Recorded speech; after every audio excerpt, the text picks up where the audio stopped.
The tow truck's chains rattled as they tightened around my car. I stepped outside just in time to see my sedan being lifted by the rear axle, swaying slightly in the afternoon light, like a fish pulled from water. I walked toward the scene calmly, coffee still in hand. "Excuse me," I said. "What's happening here?" A woman in a crisp blazer turned around slowly. Sunglasses hid her eyes despite the overcast sky. A clipboard was tucked under her arm like a weapon, and power dripped from her posture in a way that suggested she'd practiced this stance in mirrors.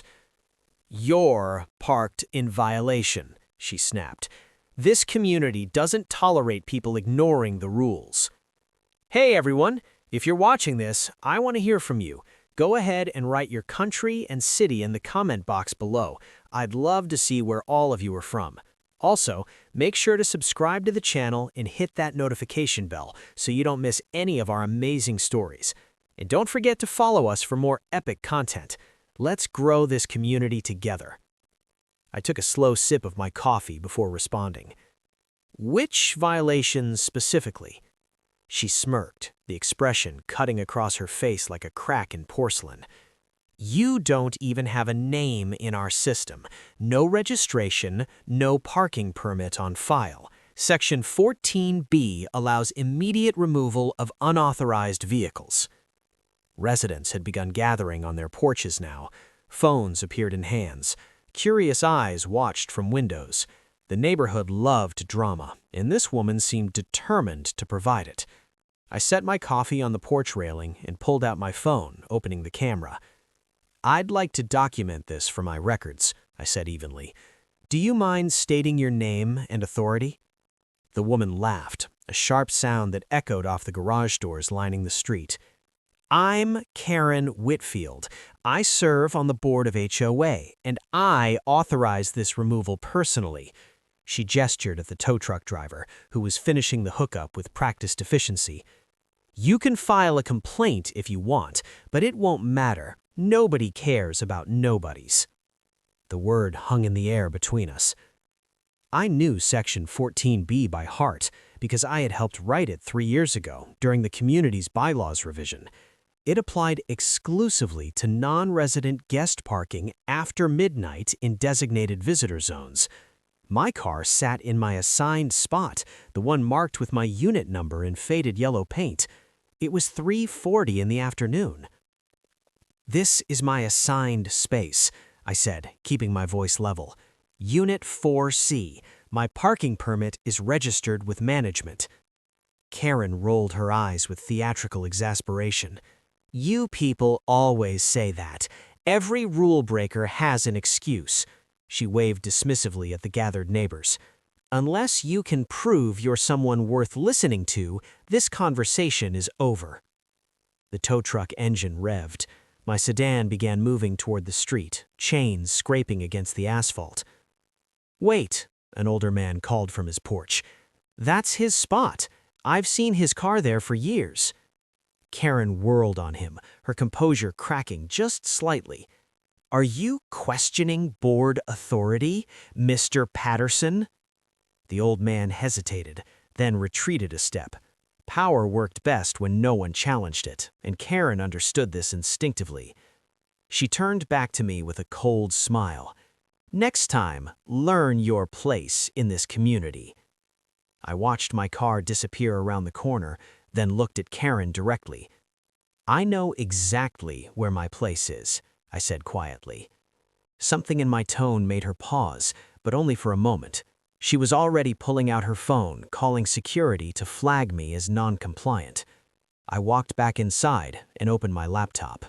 The HOA management portal loaded quickly. I navigated to the enforcement logs and found Karen's entry from 20 minutes earlier. She had logged in using board-level permissions, authorized an immediate tow without the required 24-hour notice, bypassed the documentation requirements entirely, and charged the fee to my unit without any of the verification steps mandated by our own bylaws. Every single action violated procedure. But that wasn't what caught my attention. Karen had accessed the system using credentials that weren't hers. The login showed administrator permissions she had never been granted. Someone had either given her access they shouldn't have, or she had obtained it herself. I forwarded the logs to the property manager with a brief note requesting an emergency review. Then I began preparing for what would come next. The emergency board meeting was scheduled for that evening. Karen had called it herself, framing the situation as a security concern requiring immediate attention. She stood at the front of the community room when I arrived, already mid-presentation, her voice carrying that particular confidence of someone who believed they controlled the narrative. "This individual has been parking illegally for months," she announced to the assembled board members. "He refuses to provide identification, doesn't appear in our resident registry, and when confronted, he became hostile and threatening." Murmurs rippled through the room. Several board members shifted uncomfortably in their seats. "I've already coordinated enforcement actions on behalf of the HOA. The vehicle has been removed, and I'm recommending we begin formal proceedings to address this ongoing violation." The treasurer, a soft-spoken man named David Chen, leaned forward. "Karen, when exactly did the board vote to authorize enforcement action?" Karen's rhythm faltered almost imperceptibly. "Given the urgency of the situation, I acted under emergency provisions." "Which provisions specifically?" David pressed. I remained seated in the back row, watching, letting her speak, letting her dig. The property manager, a tired-looking man named Gerald, who had been with the community for 15 years, stood up with a folder in his hands. "I need to address something before we continue," he said carefully. "I've received documentation suggesting the tow authorization may not have followed proper procedure." Karen's expression hardened. "What documentation?" Gerald looked at me, then back at Karen. "Login records showing unauthorized system access from your account, access you were never granted." The room went very quiet. "That's ridiculous," Karen said, but her voice had risen slightly. "Board member access does include access.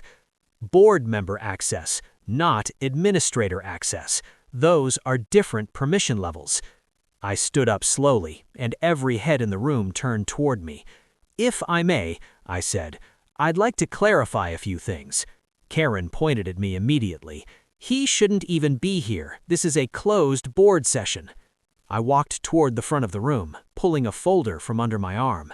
Section 3.2 of the HOA Charter allows any resident to attend board meetings concerning enforcement actions against their property. I set the folder on the table. "Since my car was towed this afternoon, I believe I qualify." Karen's eyes narrowed. "Your car. You admit you're the one parking illegally. I admit I'm the one whose car you towed from his own assigned parking space, without notice, without documentation, and without board approval." I opened the folder and spread the contents across the table. "Tow authorization with your signature, login records showing unauthorized system access, bylaws highlighting the specific procedures you violated." The board members leaned in, examining the documents. "This is a setup," Karen said, her voice rising. "You're trying to embarrass me." "I'm trying to recover my vehicle and understand why it was removed without cause." The board chair, a retired attorney named Margaret Holloway, removed her reading glasses and looked at Karen. "These records are concerning. The authorization shows no prior notice to the vehicle owner and no documentation of the alleged violation." "He doesn't have documentation because he's not a real resident," Karen insisted. "Check the registry. His name isn't there." Gerald cleared his throat awkwardly. "Actually, I checked the registry after receiving the complaint. His name is there. It's been there for 4 years." Karen shook her head. "That's impossible. I looked myself." "You looked at the resident directory, not the ownership registry. They're different databases." Confusion flickered across Karen's face. "What's the difference?" "The resident directory lists current occupants. The ownership registry lists property owners and their designated representatives." I paused. "My name appears in both, but you'd only find me in the ownership registry under my full legal name." Margaret looked at me with sudden interest. "And what is your full legal name?" "Adam Pierce." The reaction was immediate. Gerald's face went pale. David dropped his pen. 2 board members exchanged alarmed glances. Karen laughed nervously. "That's not possible. Adam Pierce is—" "The HOA president," Margaret finished quietly. "Yes." Karen's smile froze, then slowly collapsed. No, that's not— You can't be—" I pulled one final document from the folder. The HOA incorporation papers, filed with the county 3 years ago. My signature at the bottom, dated and notarized, identifying me as founding president. "I stepped back from active duties 6 months ago to handle a family matter. I've been attending meetings remotely and delegating day-to-day oversight to the executive committee. But I never resigned, and I never stopped being a resident." The room had gone completely silent. Karen stood frozen at the front of the room, her face drained of color, her carefully constructed authority crumbling in real time. "You could have said something. When you were towing my car, you could have told me who you were." "I did tell you I was a resident in good standing. You chose not to believe me. I gathered my documents and returned them to the folder. You were so certain I was nobody that you never considered checking."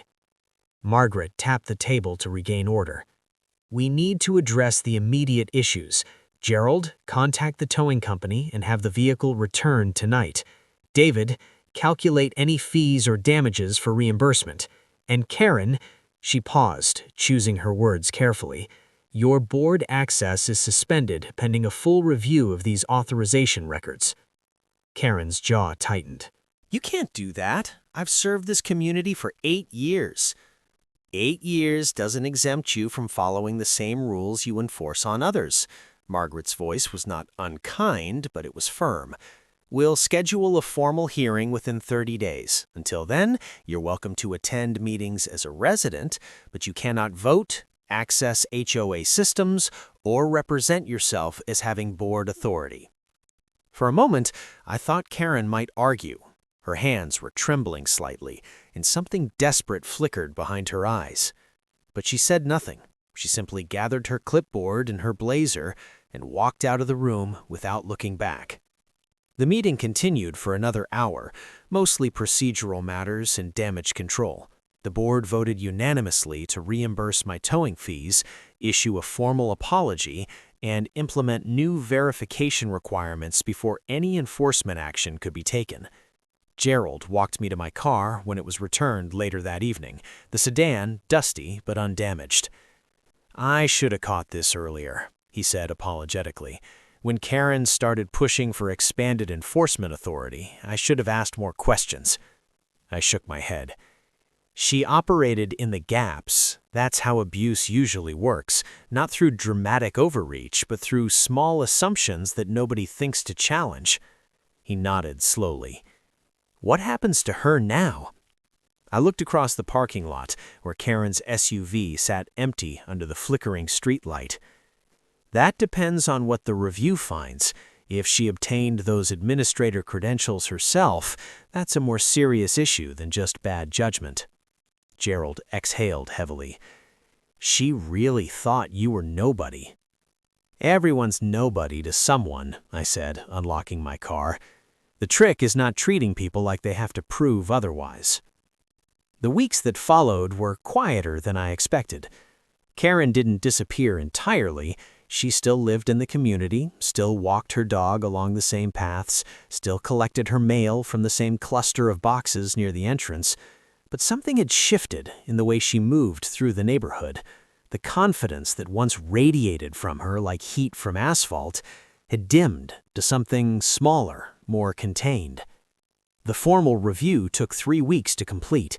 Gerald compiled the access logs, cross-referenced them with authorization records, and presented his findings to the board in a closed session. Karen had obtained administrator credentials by watching over the property manager's shoulder during a routine system update. She'd memorized his password and used it 17 times over a 4-month period, each time to push through enforcement actions that would have otherwise required board approval. My car wasn't the first vehicle she had towed without authorization. It was the 5th. The other 4 owners had paid their fines and retrieval fees without complaint, intimidated by Karen's authority and unwilling to challenge someone who seemed so certain of her power. One of them, a young woman who had only lived in the community for 6 months, had been too embarrassed to even attend the hearing. She submitted a written statement instead, describing how Karen had publicly berated her in the parking lot for having an expired registration sticker, a sticker that had actually been renewed, just not yet affixed to the windshield. Reading those statements changed something in me. I had been prepared to treat Karen's actions as an isolated incident, a single moment of poor judgment amplified by unfortunate circumstances. But the pattern told a different story. This wasn't about my car. This was about power, exercised without accountability, again and again, against people who felt too small to push back. The board voted to remove Karen permanently from her position. The vote was unanimous. She didn't attend the meeting where the decision was announced. Gerald told me later that she had submitted a resignation letter the night before, effective immediately, citing personal reasons and a desire to step back from community involvement. The letter made no mention of the towing incidents, the unauthorized access, or the pending reimbursement claims filed by the other affected residents. Some people interpreted the resignation as an admission of guilt. Others saw it as a dignified exit, a way to avoid further embarrassment. I didn't have a strong opinion either way. What mattered was that the behavior had stopped and that systems were now in place to prevent it from happening again. The new verification requirements were implemented within a month. Any enforcement action now required photographic documentation, written notice to the property owner, and approval from at least 2 board members before proceeding. The administrator password was changed and placed under dual control access. Gerald attended a training session on digital security. Small changes, perhaps, but communities are built on small things. The accumulation of daily interactions, the quiet agreements about how neighbors treat each other, the invisible lines that everyone understands without needing to discuss. Karen had crossed those lines so many times that people had forgotten where they were supposed to be. Restoring them took patience and consistency and a willingness to believe that the effort was worth making. I resumed my active role as HOA president 3 months after the incident. The transition was smoother than I expected. Most residents didn't even realize I had been operating remotely. They simply noticed that meetings ran more efficiently and that enforcement actions seemed fairer and more predictable.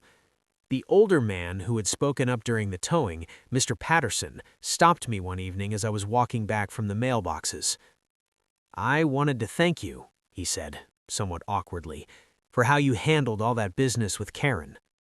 I shook my head. "You're the one who spoke up. That took courage." He shrugged, looking down at the sidewalk. "Didn't feel like courage at the time. Felt like I was probably making a mistake." He paused. But someone had to say something. She'd been pushing people around for years, and nobody ever called her on it. "Why do you think that was?" He considered the question carefully. "Because she acted like she was supposed to be in charge, and when someone acts that way long enough, you start believing them, even when what they're doing doesn't make any sense." I thought about that conversation for a long time afterward. Authority was a strange thing, partly granted, partly assumed, and partly just a story that everyone agreed to tell. Karen had understood this instinctively. She had wrapped herself in the language of rules and enforcement, and people had accepted her power because it came dressed in the right costume. But costumes could be removed, stories could be rewritten, and power, in the end, belonged to whoever was willing to question it. The community settled into a new rhythm as spring turned to summer. Complaints decreased, attendance at board meetings increased. Residents started talking to each other again in the parking lots and along the walking paths, the way neighbors do when they feel safe in their own space.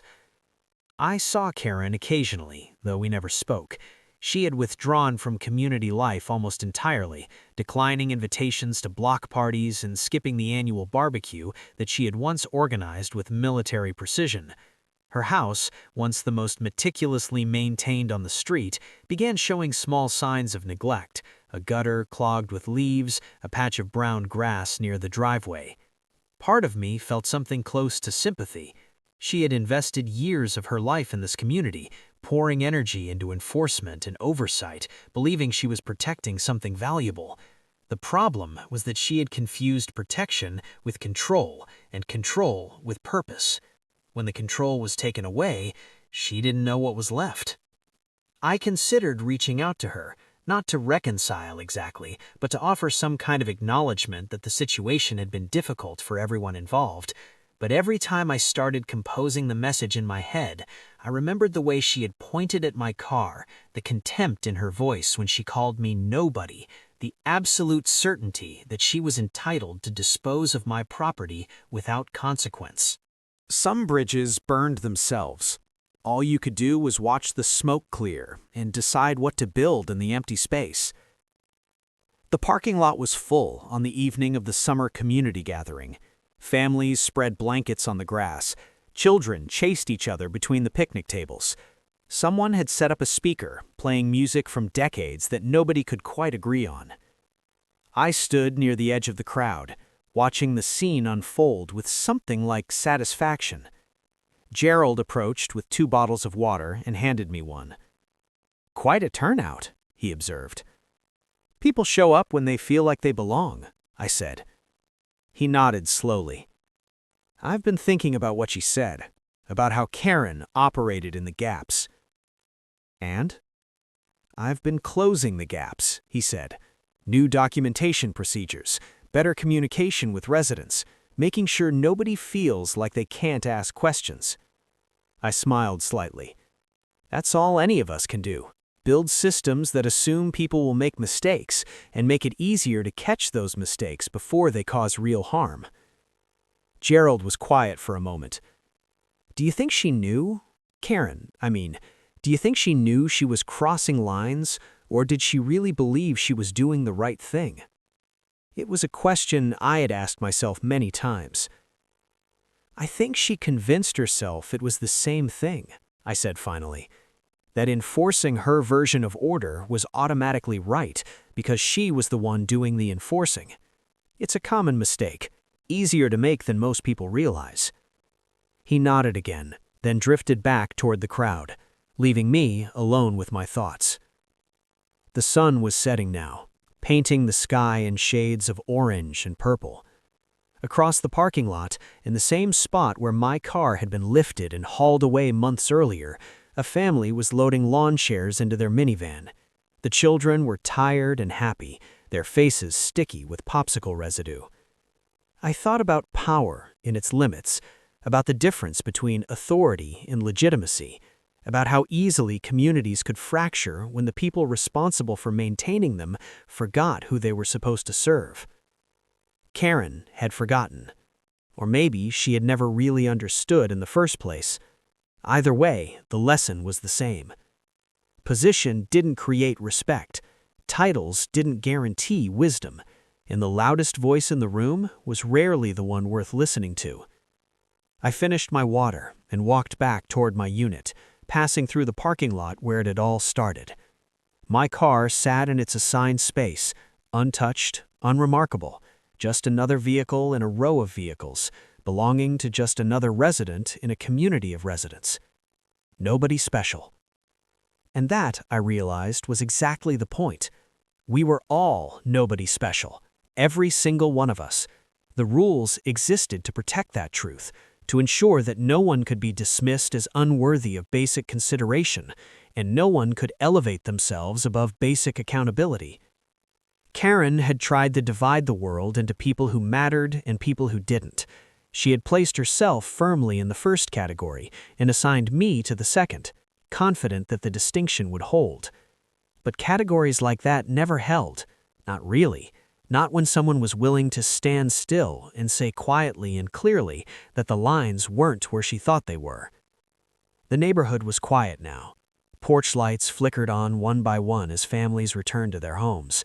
Somewhere down the block, a dog barked once and fell silent. I unlocked my door and stepped inside, leaving the evening behind. Tomorrow, there would be more meetings, more decisions, more small negotiations that kept the community running. But tonight, there was only this, the ordinary peace of a place where the rules applied to everyone equally and where being nobody was finally enough.